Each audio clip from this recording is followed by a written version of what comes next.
You are listening to the Supermom is Getting Tired podcast. I'm your host, Torie Henderson, and this is episode 152. All links and show notes can be found by going to lifecoachingforparents.com/152.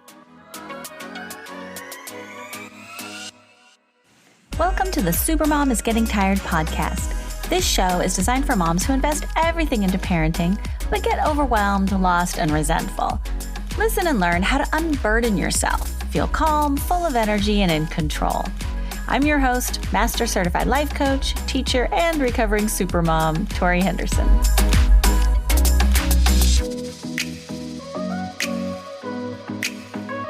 Hello! Hello, supermoms! It has been a long time since we have chatted through these airwaves, this podcasting medium. I have sort of disappeared. For those of you who may not have noticed, I am pretty consistent. If I say I'm going to do something, I do it. I ooze responsibility out of my pores. I do not like to let people down or be flaky, or I've had to learn that. I've actually gotten much better about dropping the ball sometimes and strategic slacking and occasionally prioritizing myself. And so for the last month, that is what I've been doing. I have been just doing what I wanted to do. And it's me kind of taking my own life coaching suggestions. And with my clients, I'm always encouraging them to do what lights them up and do what they feel like doing. Because I truly believe that the world is a better place when we just follow our muse and our passions and our bliss. It puts us in a better state. We affect people in a better way. We're a more positive influence on the world. And so I've been doing that. And it was scary. I have to admit it. I felt very uncomfortable for many days. The universe speaks to us. Our higher selves know what we're doing. So if we just listen and obey, then it'll lead us in a new direction that's right for us, even if we might not intellectually know where that is going. It's a lot of trust. So that's what I've been doing. I've been trusting my inner compass, and I haven't been in the mood to do a podcast. And so I didn't. It was scary, I think, because I didn't know if am I ever going to feel like doing another podcast? Should I stop? Should I just close down Supermom's Getting Tired and call it complete? And that kind of made me a little scared. I didn't know what or where or why, or I don't know. It was some not knowing that I had to just sort of lean into. And then the other day, I was out on my paddleboard, and this whole podcast just came to me. I had received a question, and the answer came to me on an hour-long paddleboard on the lake. So I said, I guess I'm back in the podcasting business. I guess I will continue and record and answer this because I felt called to. I had the interest, the curiosity, and the energy to do it. So I'm really trying to let my left brain take a back seat and learn to trust my right brain is leading me in the right directions for me. So today we are talking about feeling bad all the time about everything. And I just thought this was such a good question. And it comes from Annika. Annika writes, "Dear Torie, you asked me on the coaching call." We'd had one of the free discovery calls. She said, on the coaching call, you asked me, what area of my life is causing me the least satisfaction? I've given it some thought, and I realized it's not just one area. I feel bad all the time about everything. My parents want to have more time with my kids. They would love to see them every day, but we live too far away for that to be possible. I feel bad about that. I want my kids to have a close relationship with their grandparents, so I feel bad for my kids, like it's my fault that they can't see their grandparents more often.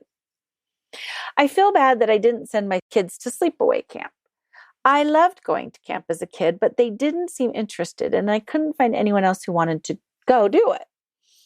I feel bad that I want a week without them, and none of the other moms seem ready to let go of their kids.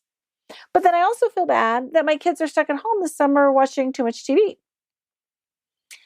I feel bad missing my daughter's dance showcase. But if I go, I have to miss work again. And then I'll feel bad about missing work. Then I feel bad for not having my shit together like other moms who manage to balance both. I feel bad for having a partner who helps out so much when there are single moms out there doing this on their own. I feel bad that the kids sometimes prefer being with their dad than their mom. I feel bad complaining about my kids' picky eating when other moms are worried about serious issues like diabetes. Do you see what I mean, Torie? How do I stop feeling bad so I can feel better about everything? Okay, Annika, this is such a good question. So I'm going to start with the parent educator answer. And first, I just want to say it is exhausting to constantly feel bad about things that you don't have control over. This is a huge supermom kryptonite. So let's undo this toxic social conditioning ASAP, because that is definitely where it is coming from.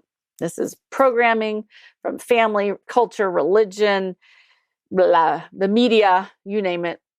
This is where it comes from. So I think it would be good to start by unpacking what it means when you say, I feel bad. One of the things I like to do in the beginning of a coaching call when clients come to me is to help them clarify and define their emotion. I think it's just a very nice, respectful thing that we can do to ourselves. Like, what is it exactly I'm feeling? Because bad is sort of a catch-all, which just sort of means it's a negative emotion, right? It's not a pleasant one. So when trying to define an emotion, remember that emotions are one word. And most people, when asked to define feeling bad, say that it's closest to feeling guilty. I feel low energy, I feel negative, I feel heavy, and it feels similar to guilt. Well, the purpose of guilt is to help us identify something we've done wrong so that we can apologize, make amends, ask for forgiveness, and then not make the same choice again in the future. Feeling guilty feels uncomfortable, and so that it will motivate us to do what we can to alleviate this discomfort and then go back to feeling good again.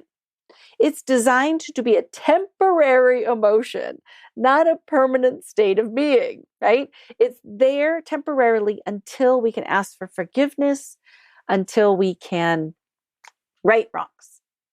Guilt is an important emotion, and it's designed to help us preserve our relationships. So let's take an example. Let's say that you miss work to go to your daughter's showcase every week. Your boss starts to question your commitment to the job. She asks if you need to readjust the schedule to accommodate your time off. Your coworkers are put off that they have to cover for you while you're gone. You start to feel guilty. You don't like this guilty feeling. So you decide you're going to miss the next showcase and go to work instead. The guilt goes away because now you're at work. But then maybe you miss the next 4 showcases of your daughter's dancing, and you start to feel guilty about not attending her recent performances. So then you might choose the showcase over work, but you don't feel guilty this time because you're more balanced, right? You have figured out how to balance both in a way that doesn't make you feel guilty. This is how we use guilt to guide us towards preserving our relationships with our kids, as well as our boss and our coworkers. So guilt is not a negative emotion. There's no such thing as really a bad emotion. It serves a purpose. The problem is that so many of us feel bad or guilty when we haven't actually done anything wrong. Is it wrong that you live far away from your parents? No, that's not morally wrong. Culturally, there might be people that would disagree with that, but you haven't done anything morally wrong, okay? Is it wrong that you value sleepaway camp more than other moms? No, not at all. Is it wrong that you have a helpful partner? Of course not. Is it wrong that you get frustrated by your kids' picky eating? Not at all. We all get frustrated with all sorts of things. We don't really have words to explain this false guilt, this like feeling bad for no reason, or feeling guilty for just existing and being yourself and having a full, rich life. There's not really words. So I'm going to offer two new definitions to explain these common feelings. Okay, so I'm going to introduce some new words so that we can better clarify this emotion. Number one is called a projection reflection. This is when you imagine someone else is suffering and then you feel a negative emotion because of this imagined suffering. You're projecting and then it's reflecting back on you. For example, you might be imagining that your parents are sitting home on a Saturday afternoon, sad and lonely, wishing they could be with their grandkids. Then you start feeling bad, quote unquote, because of this sad image that you've created in your mind. Where in reality, they might be out having fun, or maybe they're just enjoying the peace of quiet of the Saturday afternoon. But in your mind, you picture them sad and suffering. And so then your body starts to experience a negative physical feeling in reaction to your projection. Your mind projects suffering, and then you feel suffering as the reflection of that. That is my first new definition, projection reflection. The second one, I'm going to call a poke. A poke is when someone disagrees with us, our decisions, our values. I'm going to call it a poke because sometimes in life we get poked. Nobody likes being poked. It's not a comfortable feeling. Sometimes it's annoying. Other times it actually hurts, but it's harmless and it's just something we have to live with and not give it much attention.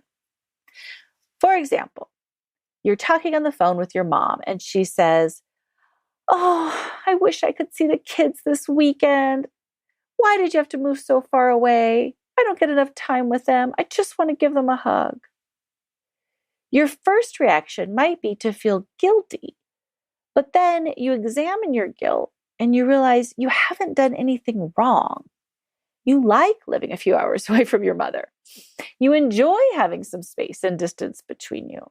There's nothing wrong with this. I'm calling it a poke because your mom has expressed different values and desires than yours. She wishes she could hug the kids. She can't. You live far away. It's just a poke. She poked you with her desire and her values. And it's that reminder that we're not all the same and that not everybody in the world is going to support our decisions. It's annoying. It doesn't feel comfortable, but it's just a poke. It's just her sharing her opinions with you. You want to send your kids to sleepaway camp. Your friend says something like, "Aren't they a little young for that?" Or, "Oh, I would miss my kids too much if they were gone for 2 weeks this summer." Or, "Must be nice to be able to afford sleepaway camp. It's way too expensive for our family." These are pokes. Other people's values are different from yours. This is not a problem. It's just a reminder that we value different things. And as much as we'd like everyone in the world to support our decisions and agree with us, it's just not realistic. Now we're going to move on to the life coaching answer, right? So we've got some new words to talk about these feelings and feeling bad all the time. We've got the projection, reflection, we've got the poke. Well, so now we want to talk about how do we feel better about everything? At the root of feeling bad all the time about everything is a general feeling of unworthiness. I've talked to many people over the years, and almost every single person I've talked to has some sense of unworthiness. And this just comes up from our culture, right? Sometimes our culture teaches us that experiencing the best things in life is selfish. We learn to become uncomfortable with joy, happiness, well-being, contentment.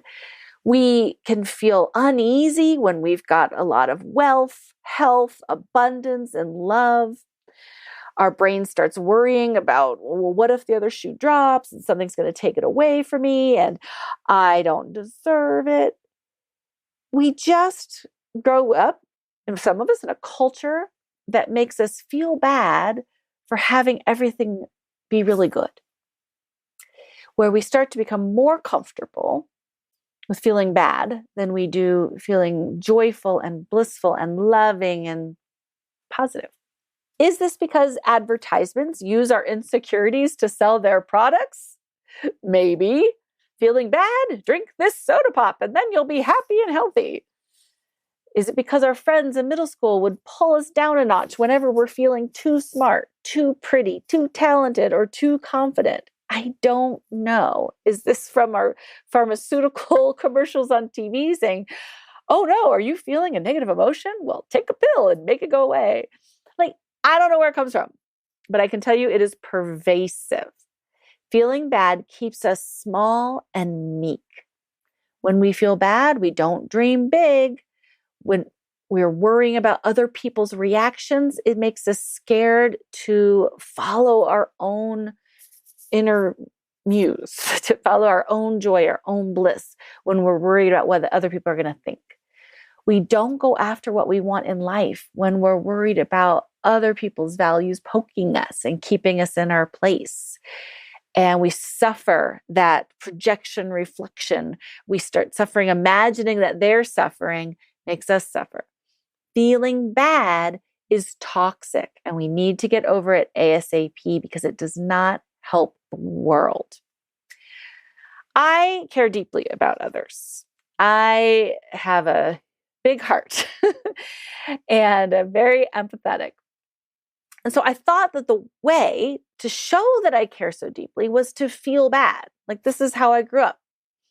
Was somehow I picked up the message that because I care, I need to feel bad for others. So I would hear a message like, people are starving in Africa, so you better eat your lima beans. But I didn't understand the connection. But I did learn that a good person feels bad for the starving people. When I would see someone in a wheelchair, I would suddenly feel guilty for having legs. I thought that somehow feeling bad was like helping them or helping the world or making me not feel, it was like the opposite of being selfish. I was somehow caring and being unselfish because I felt bad for people.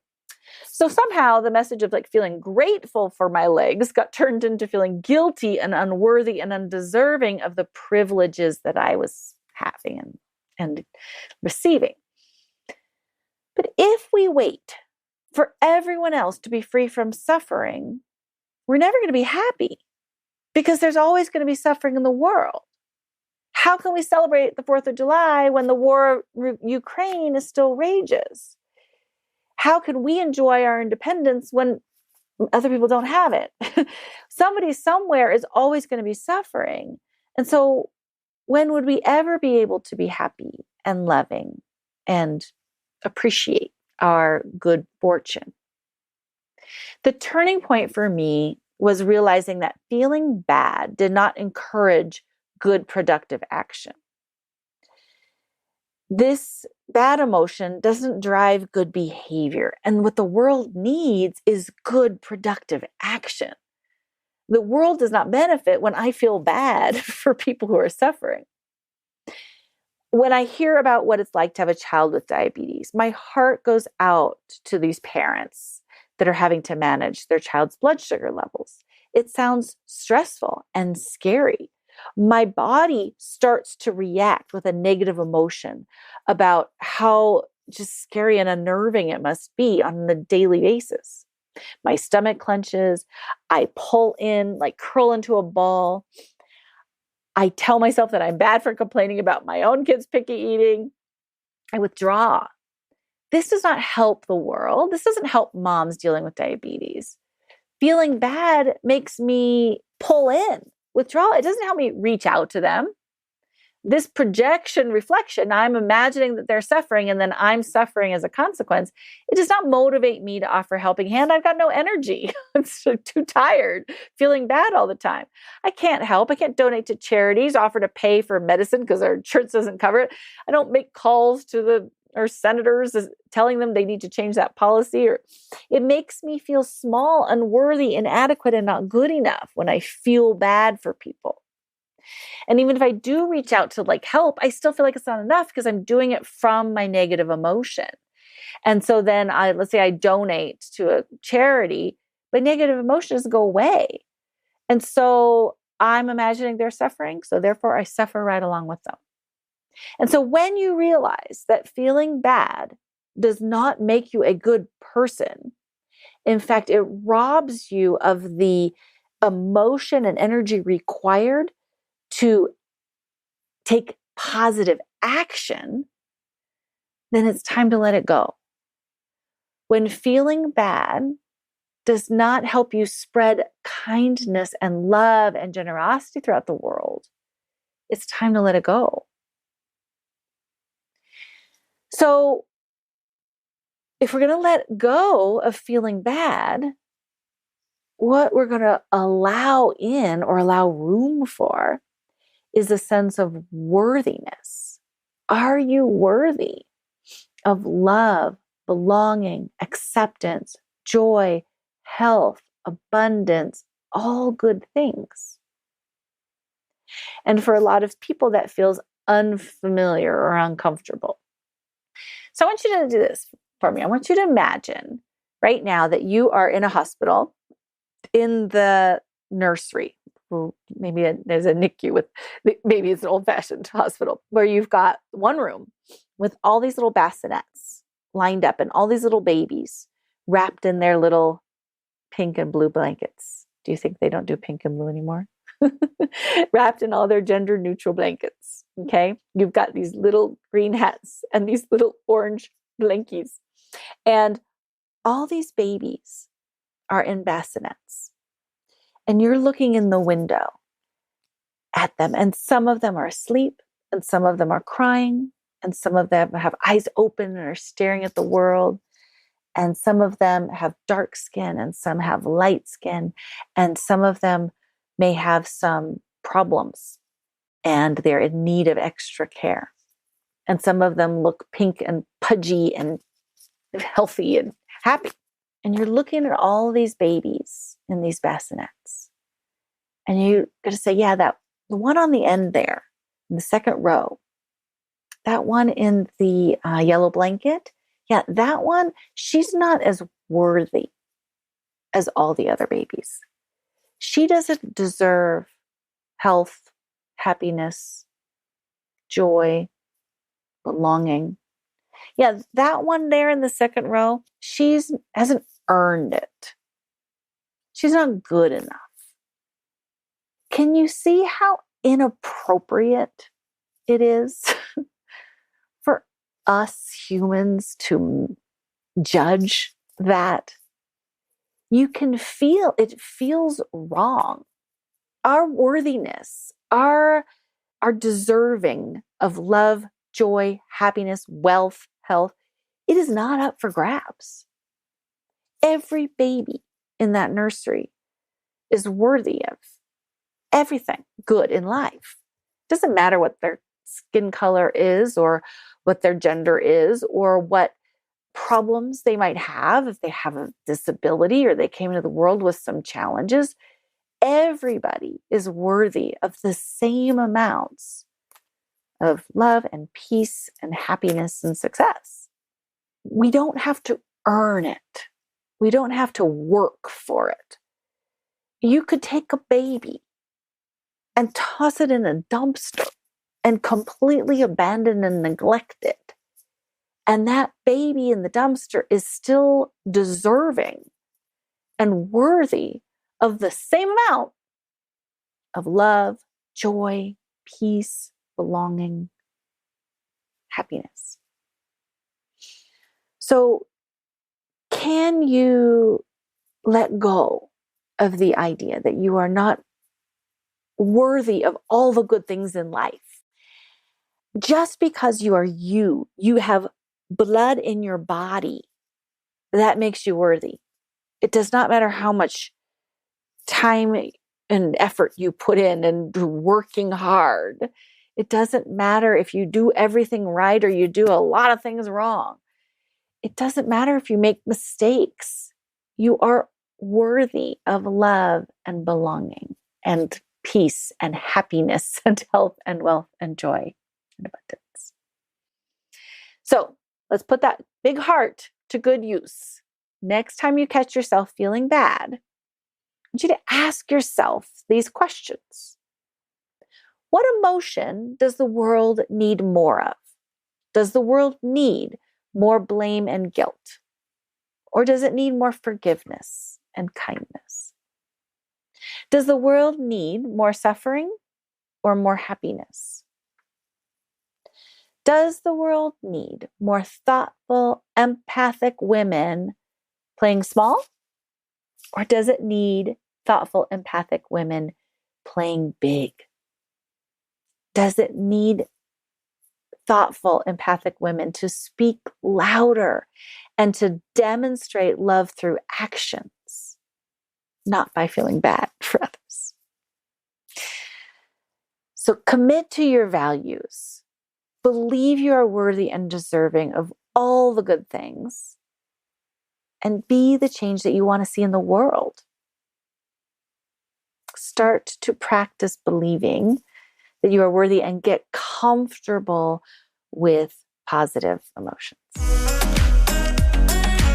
Okay, so today's Supermom kryptonite, besides feeling bad all the time about everything, which is a huge kryptonite, is not knowing what your values are, right? So I talked about people can poke you when their values are different than yours. Well, sometimes they poke you when their values are the same as yours, or you're not living in your own integrity. And like someone says, let's say for me, I'll use an example, like I am a big environmentalist. I love the planet. I love nature. I love the environment. I believe we're stewards of this earth. It's my job to do it, to take care of them. But let's say somebody points out the fact that I just am wearing some fast fashion and that's polluting the planet. And I feel it like a poke, like, oh, sometimes that can mean because I agree with them, that I am not living in integrity with my own values. Or sometimes it can be, I disagree with them and they're just imparting their values on me and I feel okay about mine.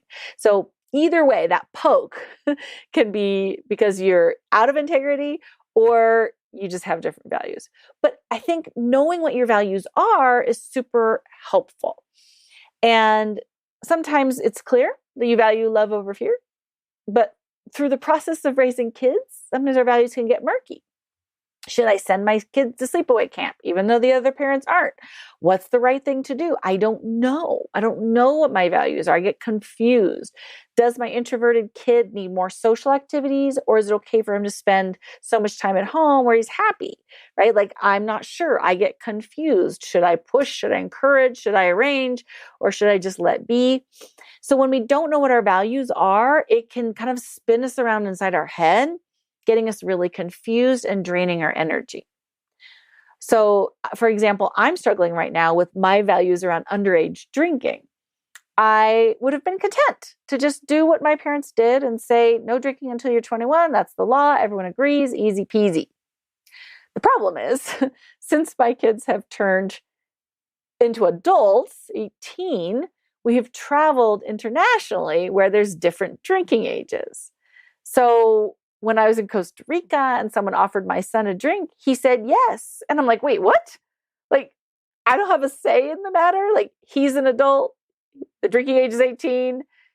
They're paying for it. So it wasn't even like, I couldn't even say like, well, I'm not going to pay for it. Whatever. It was like so strange that this decision was like taken out of my hands.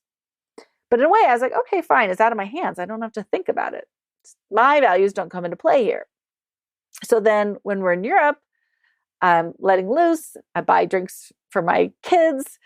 I don't feel like I'm doing anything wrong because that's the drinking age in Europe, right? The other people their ages are having alcohol, and so it seems sort of normal. But then we come back to the USA, and I get all up in my head, and I'm confused because now it does feel like the decision's on my shoulders to either obey the law or disobey the law. And so I've got competing values, and no one else in my family is clinging to the arbitrary 21-year-old drinking age in the US. So my husband's offering to make cocktails for my kids. And I'm like, wait, what? No, they don't do that. So not knowing what my values are make it so harder for me to kind of relax and enjoy because my brain is like spinning in these directions. So life's always going to throw us curveballs, even when your children are adults. And it's going to force us to update our values. So taking the time to unpack it and figure out what your values are is totally worth it every single time. So here's my suggestion to help you clarify, what are my values? The first question is, why is this bugging me? Am I doing a projection reflection? So in this case with the drinking, yes, I am imagining people thinking I'm a bad mom for allowing/encouraging my kids to drink alcohol. So I'm imagining that other people are having a negative judgment of me and then feeling the reaction to that. I'm imagining that my kid's developing a drinking problem and the mean things I'm going to say to myself in the future. Okay. So I'm futurizing and catastrophizing and then imagining the beating I'm going to give myself, saying it was my fault because I poured them a drink at 19 instead of 21. And therefore this whole downward spiral is all on me. Okay. So this is the projection reflection. I'm projecting onto somebody else and I'm suffering the consequences. I'm projecting into the future and I'm suffering the consequences now. So that's why it's bugging me. Next question. Am I being poked by someone else's values disagreeing with mine? And the answer is yes. I've been poked by my kids and my husband having different opinions than me. But I think I'm also poked by my parents' values or other parents that have sort of faceless, just like other people in general, imagining that they are thinking I'm not making the right decision. So I'm feeling pokes from real people in my life as well as imaginary people. Next question. What is the value that is important to me that I don't want to let go of? Because sometimes I think we fight to change because there's something in that for us that we don't want to let go of. And so in this case, I don't want to let go of my value of a healthy, balanced lifestyle. Like I don't want drinking to be like the main activity every time I get together with my adult children. I want to make sure that we all are living a balanced, healthy lifestyle. And then the next question, what am I ready to let go of? The belief that I'm a bad mom for not obeying this US law while on US soil. That's what I'm ready to let go of. So these questions are in the show notes. Why is it bugging me? Am I doing a projection reflection? Am I being poked? What is the value that I don't want to let go of? And what am I ready to let go of? Those are really good questions. So write them down or go to the show notes at lifecoachingforparents.com/152 so that if you're confused about what are my values and where do I stand, then you can ask yourself those questions in your journal. So I think it's really helpful to get clear on your values so that you can feel more energized, more peaceful, and more present in your life. Today's Supermom Power Boost is a slice of shifting stillness. I believe that we have all the parenting answers we will ever need. But in the chaos of everyday life, it can be hard to access our inner wisdom.